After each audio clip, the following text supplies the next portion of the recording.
वाला भारत नहीं बनेगा, जो हलवा खाए गोबर न खाए, ऐसा भारत बनाने के लिए देखो समझदारी आती है। एक आध तो बात कह के खत्म कर देता हूँ। एक आदमी चढ़ गया खजूर के पेड़ पर, तो खजूर के पेड़ पर चढ़ गया तो ऊपर से नीचे देखा तो डर लगी कि नीचे कैसे उतरेंगे। तो उस जिस देवी देवता की पूजा करता था, कहा कि हे भगवान अब की आप सही सलामत नीचे उतार दीजिए, इस मंगलवार 1 किलो लड्डू चढ़ाऊंगा। आधा दूर उतरा, फिर कहा कि देखिए गरीबी बहुत बढ़ गई है हमारी, आधा किलो लड्डू चढ़ाऊंगा, उससे खुश हो जाइएगा। थोड़ा और नीचे उतरा, हिम्मत बढ़ी, तो उसके बाद कहा मंगलवार को तो बहुत लड्डू वैसे ही चढ़ता है आपके यहाँ, मैं 250 ग्राम चढ़ाऊंगा, उतने में ही मान जाइएगा। और करते करते जब वो बच्चा नीचे उतरा तो कान पकड़ करके उठक बैठक किया कि न जीवन में अब कभी पेड़ पर चढ़ूंगा और न लड्डू। समझदारी आती है तो पाखंड अंधविश्वास अपने आप खत्म हो जाता है, और ये बहुत जरूरी चीज है। एक बुजुर्ग है, अब मैं एक पत्रिका इन्होंने दी है, उसमें लिखा मृत्यु भोज को बंद करवा रहे। ये शूद्र शिव शंकर जी या लाल बहादुर जी, लाल प्रताप जी, मैं इनको कितने दिन से देखता हूँ, सोशल मीडिया पे जुड़े हैं, ये कितनी जागरूकता फैलाने के लिए काम कर रहे हैं। तो थोड़ा समाज अपने से काम करे।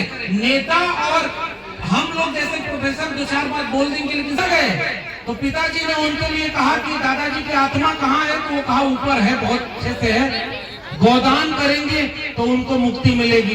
तो कहा गोदान में गाय उन तक जाएगी कैसे, तो उन्होंने कहा हम है ना धरती पे उनके अवतार, तो उनको गाय दिया, वो लेके चले गए। और जब वो लेके चले गए कुछ दिन बाद लौटे, कहे दादाजी की आत्मा कैसी, कहे बढ़िया गाय का दूध पीते हैं और बढ़िया रहते हैं, लेकिन उनको एक परेशानी है। तो कहा क्या, तो कहा सोने के लिए चारपाई नहीं है। तो कहा कैसे जाएगी, तो कहा दादाजी को जीते जी तो पानी नहीं पिलाया, बाद में चलो वो अच्छे से सो ले। फिर तीसरी बार जब वो आए तो कहे कि वहाँ सब कुछ ठीक है, बढ़िया दूध पी रहे हैं, चारपाई पर सो रहे हैं, लेकिन थोड़ा मछली शहर बाजार आने जाने में दिक्कत होती है। नई साइकिल अगर मिल जाती है तो उनको बड़ा आराम हो जाता है। जैसे ही पिताजी साइकिल खरीद के देने वाले थे, एक बच्चा वहीं छूटा घर में, उसने कहा था पिताजी रुकिए, ये जितना सामान आपने दिया है एक को सामान दादाजी तक पहुंचा ही नहीं। वो आदमी बीच में कहा अरे तुमको कैसे पता कि नहीं पहुंचा है, तो उसने कहा कि दादाजी ने देखो हमको चिट्ठी लिखी है कि बेटा तुम्हारी भेजी हुई गाय, चारपाई और साइकिल हम तक पहुंची ही नहीं, बीच में एक घोटाला हो गया।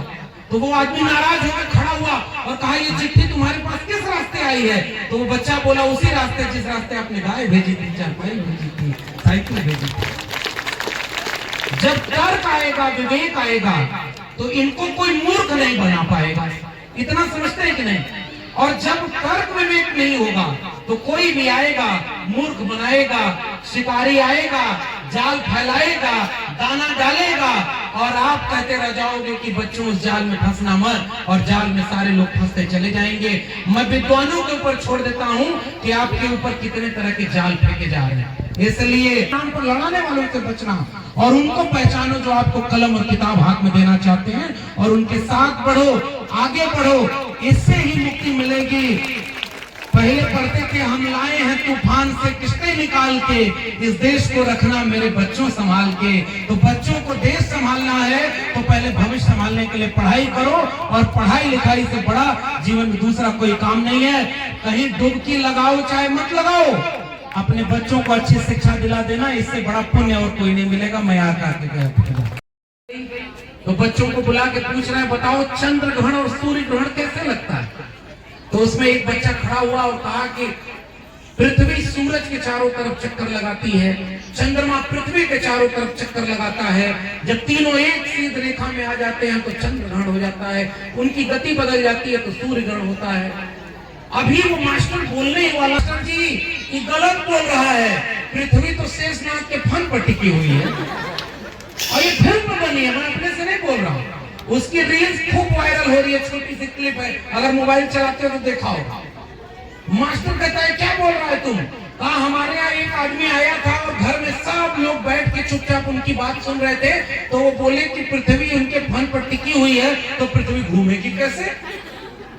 तो कहे चंद्रग्रहण कैसे लगता है तुम बताओ, तो कहा राहु को केतु जब खा जाता है तो चंद्रग्रहण लग जाता है। मास्टर कहता है अरे राहु अब चुप हो जाओ, नहीं तो हमारी नौकरी दुर्भाग्य ये रहा। आप प्रैक्टिस करते हो धर्म की और पढ़ाना चाहते हो विज्ञान। एक म्यान में दुई तलवार न देखा न सुना, इसलिए बच्चों को आप थोपते हो। घर में जाओगे तो कहोगे कि ये करो वो करो, और स्कूल में जाएगा तो कुछ और पढ़ेगा। इसलिए बच्चों के सामने मुसीबत ये है, जो हम सिखाएंगे